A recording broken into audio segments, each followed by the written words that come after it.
I'm Dr. John Gartner. And I'm Dr. Harry Segal. And welcome to this preview of Shrinking Trump. John and I have been covering Donald Trump for 29 episodes leading up to the election because we were so concerned about his severe personality disorder and his cognitive decline that seemed to go missing from the mainstream media and political elites and the public.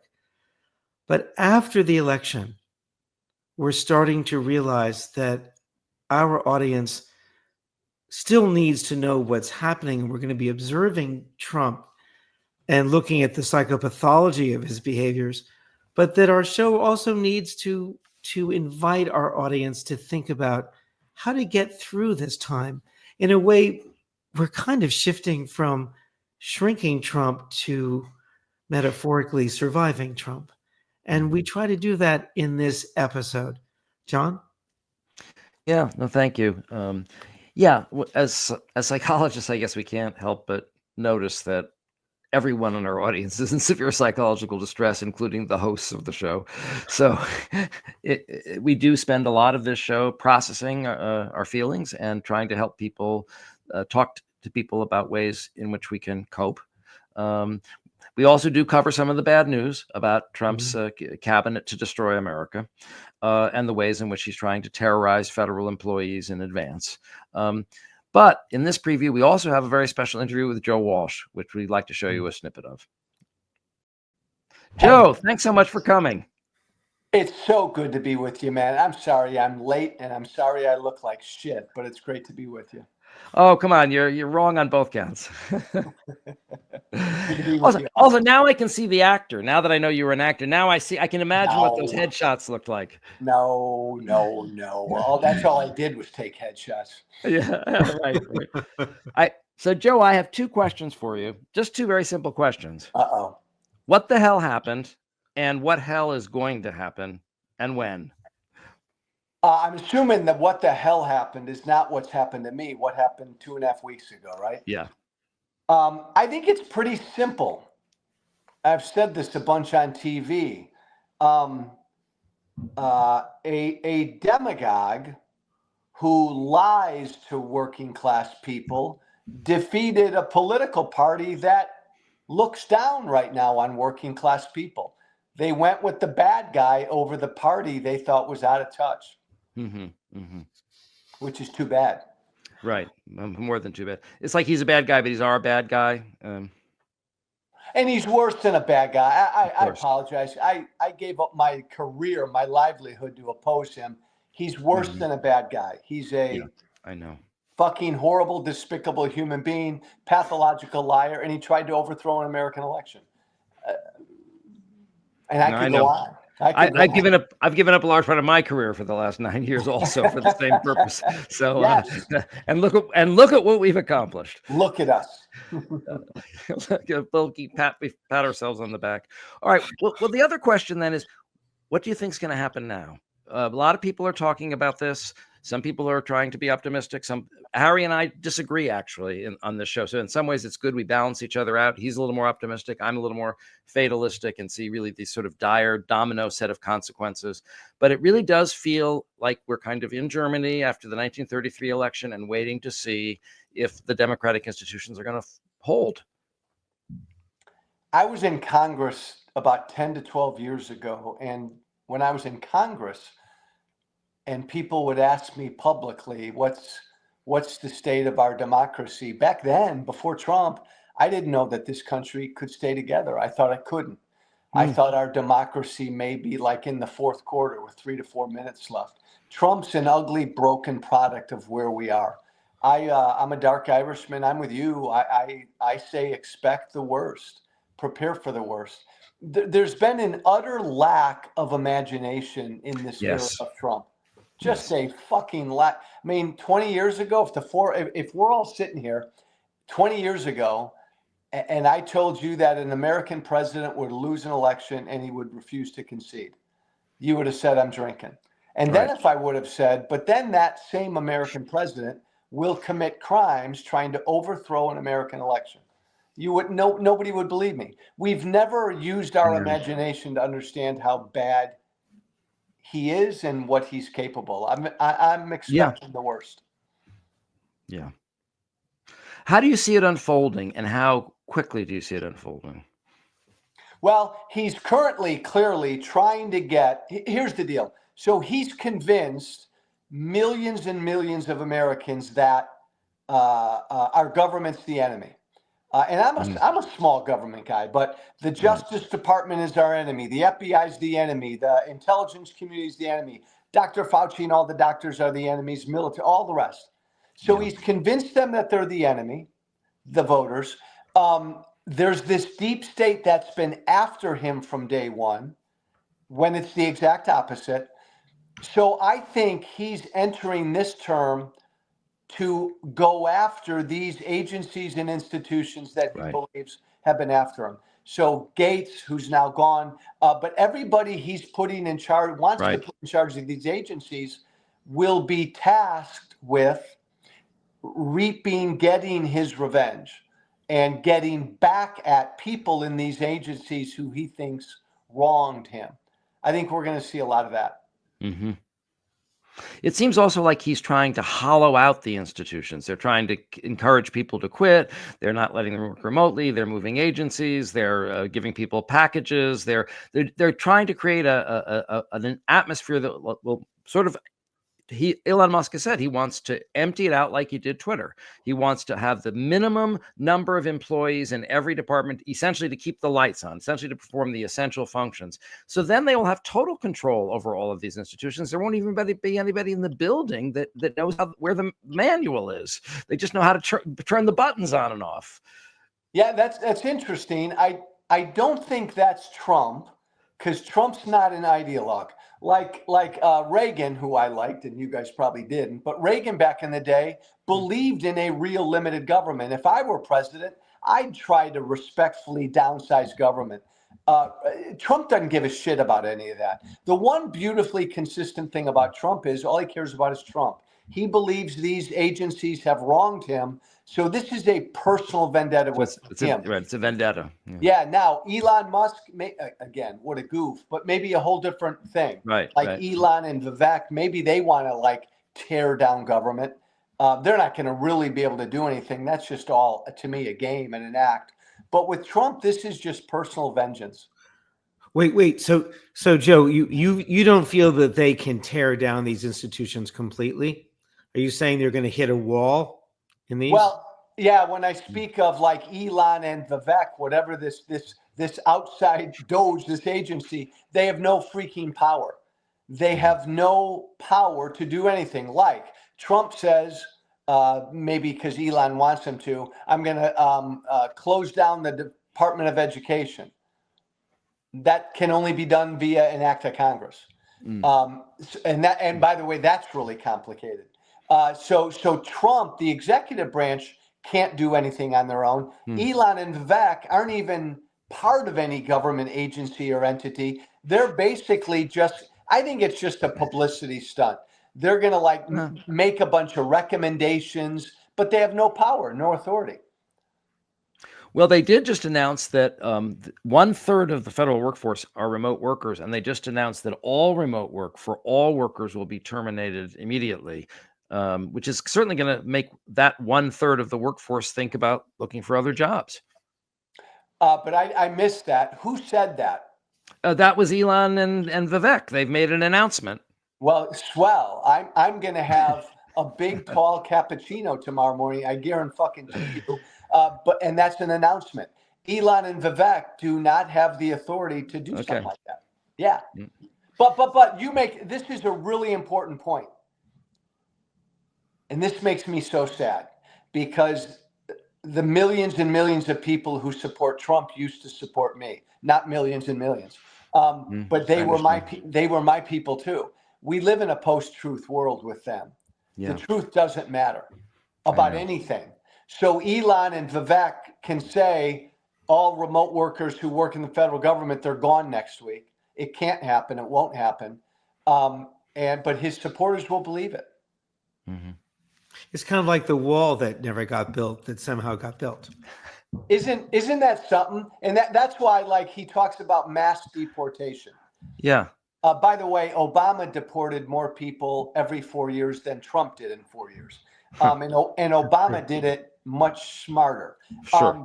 But yeah. So Trump was going to build a big wall from coast to coast, 2,000 miles. He built 52 miles of new border wall. When he talks about mass deportation, I generally believe it's just a stunt. What he'll do is what every president before him's done. Go in and try to deport the 500,000 to 600,000 violent felons who are in this country illegally. Mm-hmm. All right. Well, so there's some ways in which you're saying it's not going to be so dire. Oh my God! Now I'm disagreeing with you. Yes. Well, I think a lot of. You see, I'm even darker than you, Joe. You didn't think that was possible, but now you've met your match. Well, I think a lot of the legislative, the policy stuff he wants to do, like in his first term, won't be nearly what he said it would be. I think a lot of the overreach, the executive overreach, the authoritarian crap, trying to shut down networks, trying to go after his political opponents. I think he'll do a lot of that, trying to use the military to go after Americans. I think he'll do some of that. Okay. Now there's, Ed Luce was talking, Joe, about his fear of having someone like Hegseth or any crony of Trump, because what he said was that all the generals can be fired for no reason. And you can promote a corporal to general if you want. So do you see a military suddenly becoming much, much more under the control of someone like Trump? Absolutely. He's so pissed at the generals. Donald Trump despises the military hierarchy, despises. But he's such a fucking coward.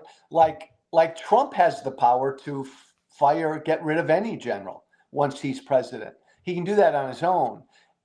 But so he's talking about creating this outside board that will go after woke generals because he doesn't have the courage to do it himself. But yes, he will. Look, he's going to go after the top people in the Justice Department. He's going to go after our intelligence people. He's going to go after the upper echelons of the FBI, and he's going to go after military generals.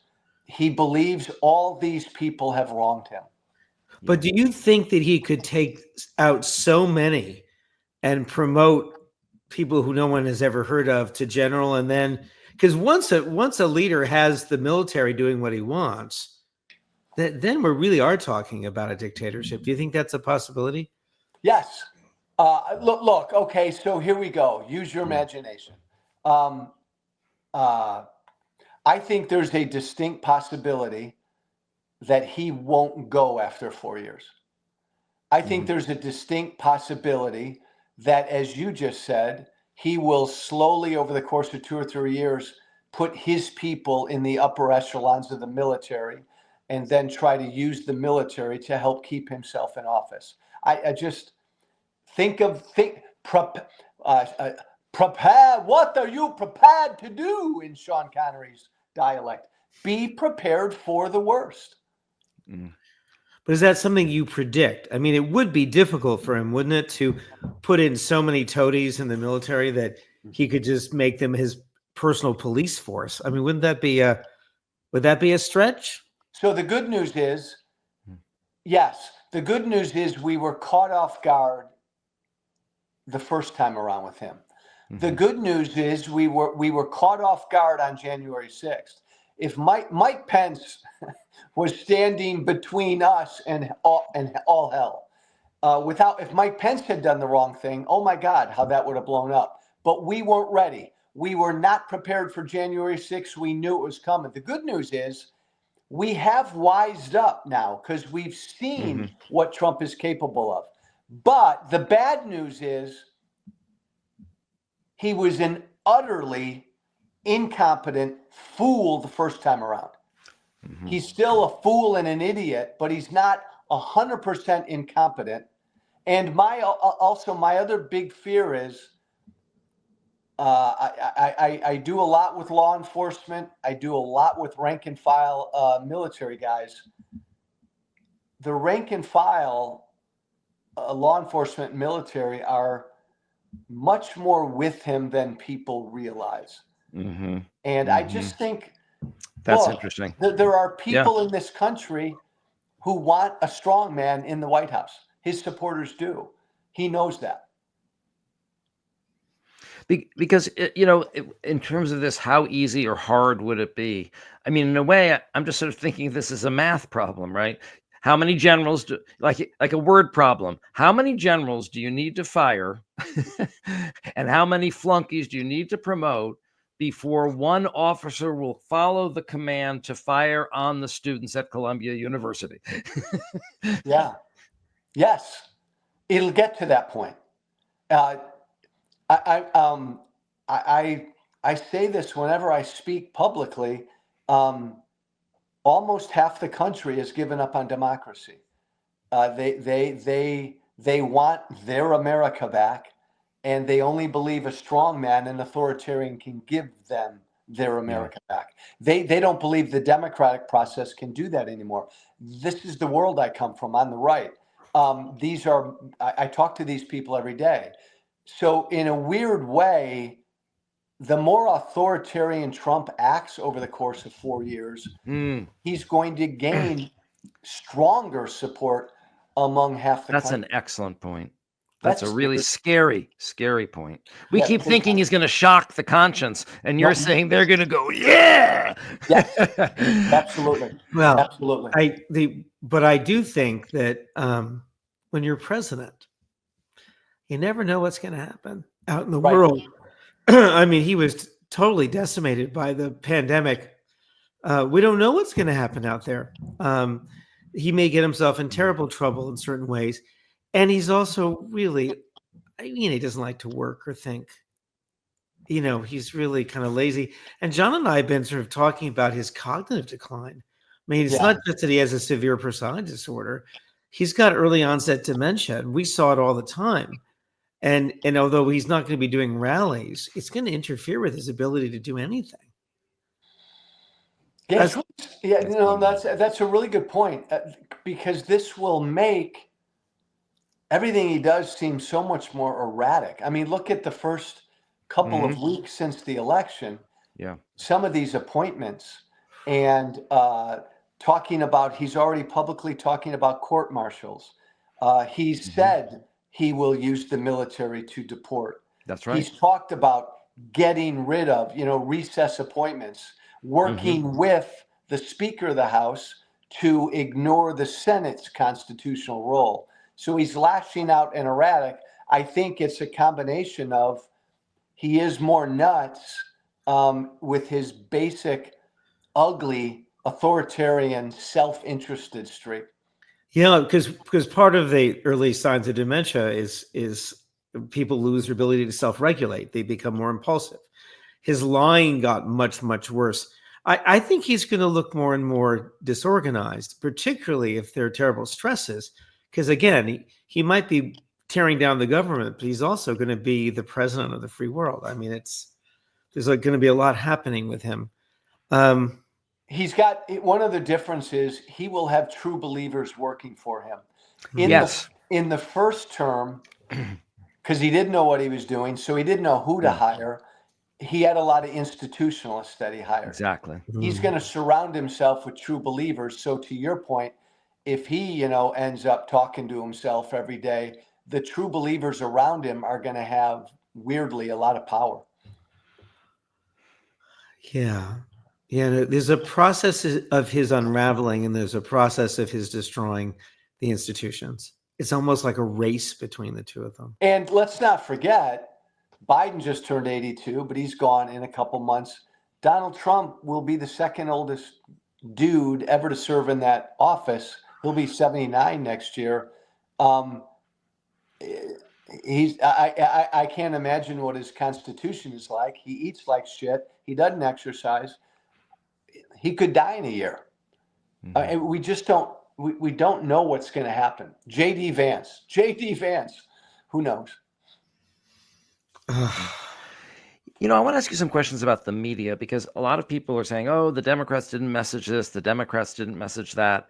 And then I think when I was watching all her speeches, she talked about that all the time. The economic plight, for example, of the working people, and concrete proposals as to what she would do to help them. I think there's a bigger structural problem in the media. Obviously, this isn't an original idea at all. But in the New Republic, I wish I could remember the name of the author. He said, "Why don't people know the real reason?" Was that Tomasky? It was Tomasky. Yeah. Okay, good. Thank you. Michael Tomasky. Why don't people know the real reason we lost the election? He's saying, look, it's the information system, stupid. They have a counter narrative for reality, right? With Earth 1 and Earth 2, you know what Nicole Wallace calls Earth 1 and Earth 2. Earth 2 has its own organs of communication, but now what they've done is spread and taken ours. Okay, so Elon Musk took Twitter. Liberty Media bought CNN. In my hometown, Sinclair Media bought the Baltimore Sun. Springer in Germany bought Politico. And now with this new FCC chairman, Carr, he's putting intense pressure on the networks and on the social media companies that he's going to lean on them to moderate less. And also, he wants to, quote, prosecute them for having Kamala Harris on their shows. But basically, he's threatening their license. He's threatening to blow up their mergers, other unrelated business deals that will hurt the parent company. So they're going to find ways, I think, to put even more intense pressure on the media. You're a talking head, so I'm putting you on the spot here. We love Joe and Mika, and some people are really, really angry about them going to see Trump. And other people are saying, George Conway tweeted they were genuinely terrified. Bullshit. Okay, well, my point exactly. Sometimes George Conway fucking pisses me off, and I love George. Joe and Mika, no, bullshit. You know what? Those of us who, there are so many of us, like I get death threats every other fucking day. And it's been this way for 6 years. The hate, my friend Adam Kinzinger, the shit I'm sorry. I'm sure. Joe and Mika, relax. They made a calculated move based on what they thought on, like it was a ratings move. It was a horrible thing to do. It was every bit as bad as Joe Biden inviting that guy into the White House a week or two ago. This rush to try to normalize him. The guy tried to overthrow a fucking American election. He's pledged to be a dictator. Joe and Mika, you don't normalize that or sit down with that. Okay. To your broader point. Yeah. Afraid. My God, we're all afraid. To your broader point, I just think it's traditional media is kind of gone. I go on CNN a lot. I go on MSNBC a lot. Yeah. It wouldn't surprise me if cable news were gone in 3 or 4 years. It's more. I think it's more that people are going outside, right, to get their information. They're going to Joe Rogan. They're going to podcasts. They're going to websites. They're going to all these independent people to get informed. I'm all about the marketplace, but there's literally I don't know. I honestly don't know what the answer is to this. The only thing I would say to John is, and I agree with it, there's been this consolidation on the right. But when Ron Brownstein was looking at the exit polls, the public was completely aware of what Trump was doing. What they were against his anti-democratic and his insurrection. They're against rounding up millions of people. They're against abortion bans. But they like his stance on the economy, and they want to go back to the America that they wish they had. But they were informed.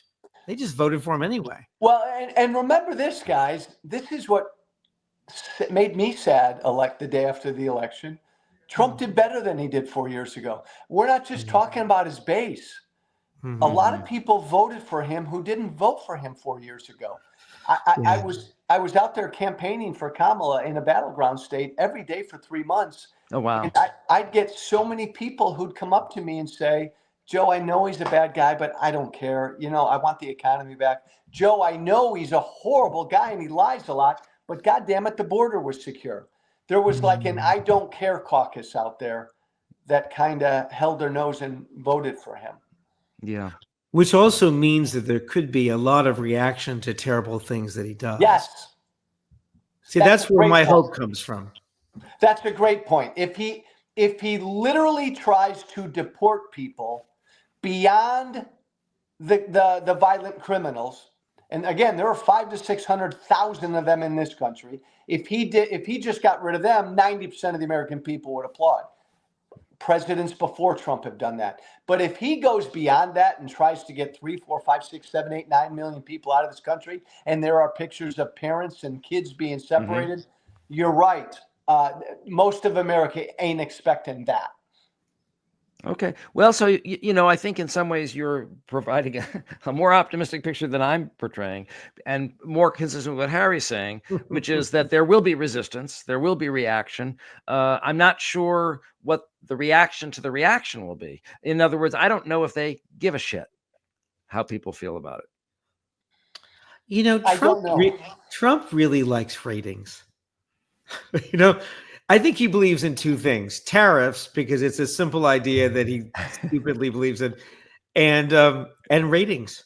He does not like. I mean, I remember I was interviewed for a documentary before Trump's in 2020, and they said to me, "Are you afraid that if he's reelected, he'll go to war?" I said, "Absolutely not. His base doesn't want to go to war. He's not going to push his base into war."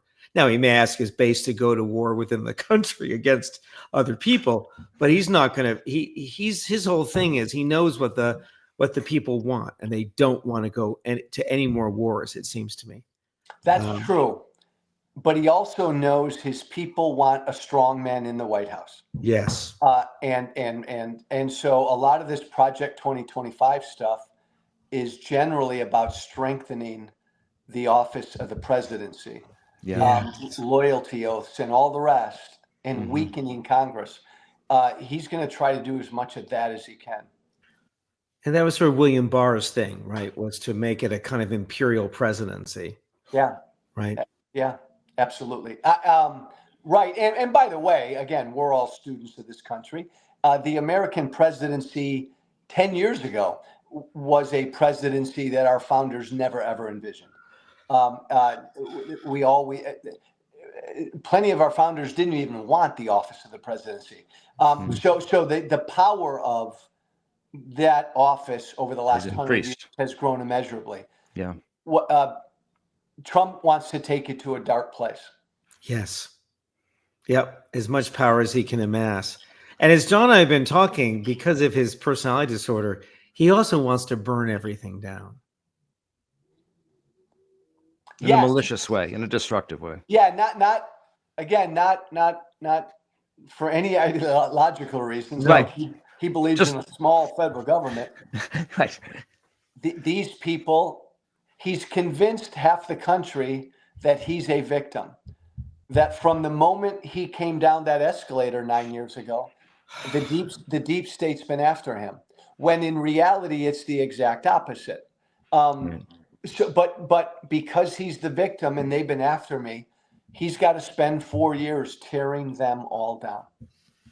So I'm going to ask a last question for me, at least, and then we'll see if Harry has one. But what do you think people can do? This is what people are asking me. My brother he came on the train from Washington to see me for lunch, which he never does. He's a constitutional law professor. And I thought, and he had lunch with me. He said, "John, I've just been thinking of everything that I think could work, and I can't come up with one thing. Do you have an idea?" Oh my God, John, I get asked that everywhere I go speak. I'm sure. Because people are so despondent right now. Yeah. And unlike in 2016 when he won and there was utter shock and the resistance was born the next minute, these people. There are a lot of people on the left now who I'm checking out. I'm not going to look the next 4 years. That's bad for a resistance. You know what can we do? We're out of power completely right now. Completely. Utterly. What one thing we can do is work our asses off to help the Democrats take back the House in 2 years. They won't take back the Senate. They have to take back the House. Yes. That's one concrete thing. And then the other thing is just this notion of the resistance. If and when he starts to overreach, we have to fucking take to the streets. Absolutely. And I think the words civil disobedience are going to come into our lexicon like we haven't seen in a long, long time. The other thing we can do is pressure people to reject as many of these cabinet picks of his as possible. But Yeah. I need more than that. We need more than that. Me too. Yeah. Well, Joe, thank you. Harry, did you have any other questions? Well, Joe, first of all, I want to say, I've watched you and listened to you for years, and I'm just so glad you're on the show and I know, me you're too. doing all the work you're doing. And there's just a personal favor. If you could say hi to Nicole Wallace for me. I'm a big fan. Nicole Wallace, I love you. Oh, in person. Harry, I will. I will say hi to Nicole. She's wonderful. What is this, like the 5th grade? You want him to tell Nicole that you like her? Harry, pass me a note. She's wonderful. But like so many, she was despondent. She was sad. Of course. We should, maybe you two were ahead of me, but I should have seen this possibility better than I did. I think we're all saying that. Well, I want to thank you for all the campaigning you did. That you've spent 3 months. No, really, I do. Wonderful. I want to thank you. It's I know it. It's bittersweet. It's funny. I've never worked so damn hard to get a Democrat elected in my life. I'm sure that's true. Well, thank you, Joe. I'm glad you're on our side. Hey, this was fun, guys. Great to be with you. Happy to Thanks a lot. Do it Thanks again. a lot. See you. We'll do Definitely. it again. Thanks a lot. Take care. Take care. Bye. And so that ends our preview of this week's episode of Shrinking Trump. You can find it on the Really American Network. We post it every Friday at 3 p.m. And we hope to see you there. See you there.